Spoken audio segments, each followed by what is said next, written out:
ದಾವಣಗೆರೆ ಲೋಕಸಭಾ ಕ್ಷೇತ್ರದ ಅಭ್ಯರ್ಥಿ ಶ್ರೀಮತಿ ಪ್ರಭಾ ಮಲ್ಲಿಕಾರ್ಜುನರವರು ಕಾಂಗ್ರೆಸ್ ಪಕ್ಷದ ಅಭ್ಯರ್ಥಿಯಾಗಿದ್ದಾರೆ. ದಾವಣಗೆರೆ ಮತದಾರ ಬಂಧುಗಳಲ್ಲಿ ವಿನಂತಿ ಏನಂದ್ರೆ, ಈ ಬಾರಿ ಕಾಂಗ್ರೆಸ್ ಪಕ್ಷ ನಮ್ಮ ರಾಜ್ಯದಲ್ಲಿ ಅತಿ ಹೆಚ್ಚು ಸ್ಥಾನಗಳನ್ನ ಗಳಿಸಬೇಕು. 28ಕ್ಕೆ 28 ಗೆಲ್ಲುವಂತ ಅವಕಾಶಗಳು ಇದೆ ಮತ್ತೆ ಅನಿವಾರ್ಯ ಕೂಡ. ಕಾರಣ ಏನಂದ್ರೆ, ಲೋಕಸಭೆಯಲ್ಲಿ ನಮ್ಮ ರಾಜ್ಯಕ್ಕೆ ಅನ್ಯಾಯ ಆದಂತ ಸಂದರ್ಭದಲ್ಲಿ ಬಿಜೆಪಿಯ ಯಾವ ಲೋಕಸಭಾ ಸದಸ್ಯರು ಕೂಡ ನಮ್ಮ ರಾಜ್ಯದ ರೈತರ ಪರ ಅಥವಾ ರಾಜ್ಯದ ಜನತೆ ಪರ ಹೋರಾಟ ಮಾಡಲಿಲ್ಲ, ಒಂದು ಪ್ರಶ್ನೆ ಕೂಡ ಕೇಳಲಿಲ್ಲ, ಅಥವಾ ಪತ್ರಿಕಾಗೋಷ್ಠಿ ಮಾಡಲಿಲ್ಲ, ಅಥವಾ ಪ್ರಧಾನಮಂತ್ರಿಗಳನ್ನು ಭೇಟಿ ಮಾಡಿ ರಾಜ್ಯಕ್ಕೆ ಆಗಿರ್ತಕ್ಕಂಥ ಅನ್ಯಾಯವನ್ನು ಎಲ್ಲೂ ಕೂಡ ಇವರು ಹೇಳಲಿಲ್ಲ.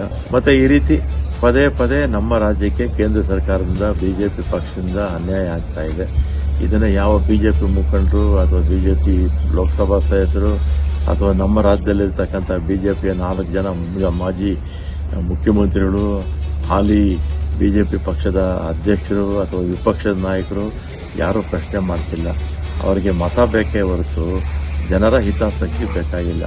ಆದ್ದರಿಂದ ಈ ಬಾರಿ ಕರ್ನಾಟಕ ರಾಜ್ಯದಲ್ಲಿ 28ಕ್ಕೆ 28 ಸ್ಥಾನಗಳನ್ನು ಗೆಲ್ಲಿಸಬೇಕು. ವಿಶೇಷವಾಗಿ ದಾವಣಗೆರೆ ಕ್ಷೇತ್ರದಿಂದ ಶ್ರೀಮತಿ ಪ್ರಭಾ ಮಲ್ಲಿಕಾರ್ಜುನ್ ಅವರನ್ನ ಅಧಿಕ ಬಹುಮತಗಳಿಂದ ಆರಿಸಿ ಕಳಿಸಿ ಅಂತ ನಾನು ಮನವಿ ಮಾಡ್ತೇನೆ. ಇನ್ನೇಕೆ ಆತಂಕ, ಈ ಬಾರಿ ಪ್ರಭಕ್ಕ ನಮ್ಮ ನಾಯಕಿ ನೀನಕ್ಕ.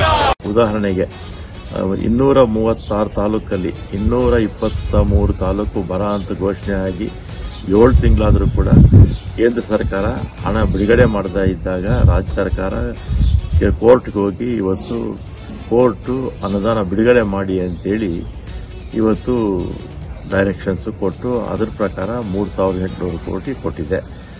ಮತ್ತೆ ಕೊಡಬೇಕಾಗಿರ್ತಕ್ಕಂಥದ್ದು 18,000 ಕೋಟಿ ಕೇಂದ್ರ ಸರ್ಕಾರದ ಗೈಡ್ಲೈನ್ಸ್ ಪ್ರಕಾರ, ಅವರು ವರದಿ ಕೊಟ್ಟಿರ್ತಕ್ಕಂಥ ಸಂಸ್ಥೆಯ ವರದಿ ಪ್ರಕಾರ. ಆದರೆ ಕೊಟ್ಟಿರ್ತಕ್ಕಂಥದ್ದು 3,800 ಕೋಟಿ. ಚುನಾವಣೆ ಇದೆ ಅಂತೇಳಿ ಕಾಟಾಚಾರಕ್ಕೆ ಕೇಂದ್ರ ಸರ್ಕಾರ ಇವತ್ತು ಕೊಟ್ಟಿದ್ದಾರೆ. ಅಂದ್ರೆ ರೈತರ ಬಗ್ಗೆ ಇವರಿಗೆ ಕಾಳಜಿ ಇದ್ದಿದ್ರೆ ಯಾವತ್ತೋ ಹಣವನ್ನು ಬಿಡುಗಡೆ ಮಾಡಬೇಕಾಗಿತ್ತು. ರೈತರ ಬಗ್ಗೆ ಕಾಳಜಿ ಇರಲಿಲ್ಲ, ಹಣ ಬಿಡುಗಡೆ ಮಾಡಲಿಲ್ಲ. ಮತ್ತೆ ಎರಡನೇದಾಗಿ ನಮ್ಮ ರಾಜ್ಯದಿಂದ 4,34,000 ಕೋಟಿ ಕೇಂದ್ರ ಸರ್ಕಾರಕ್ಕೆ ವಿವಿಧ ಟ್ಯಾಕ್ಸ್ಗಳ ಮುಖಾಂತರ ಕೇಂದ್ರ ಸರ್ಕಾರಕ್ಕೆ ಹೋಗ್ತಾ ಇದೆ. ಆದರೆ ನಮ್ಮ ರಾಜ್ಯಕ್ಕೆ ಬರ್ತಾ ಇರತಕ್ಕಂಥದ್ದು ಪ್ರತಿ ರೂಪಾಯಿಗೆ 13 ಪೈಸೆ ಮಾತ್ರ. ಅಂದರೆ 44,000 ಕೋಟಿ ಬರುತ್ತೆ.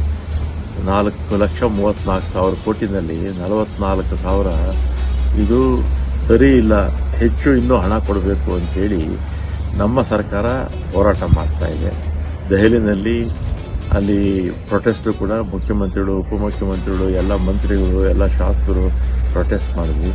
ಆದರೂ ಕೂಡ ಕೇಂದ್ರ ಸರ್ಕಾರ 1 ರೂಪಾಯಿ ಕೂಡ ಹೆಚ್ಚು ಮಾಡಲಿಲ್ಲ. ಇದು ಕೂಡ ಎಲ್ಲರ ನಮ್ಮ ರಾಜ್ಯದ ಎಲ್ಲರ ಜನರ ಮನಸ್ಸಿಗೆ ಬಂದಿದೆ. ಇನ್ನೇಕೆ ಆತಂಕ, ಈ ಬಾರಿ ಪ್ರಭಾ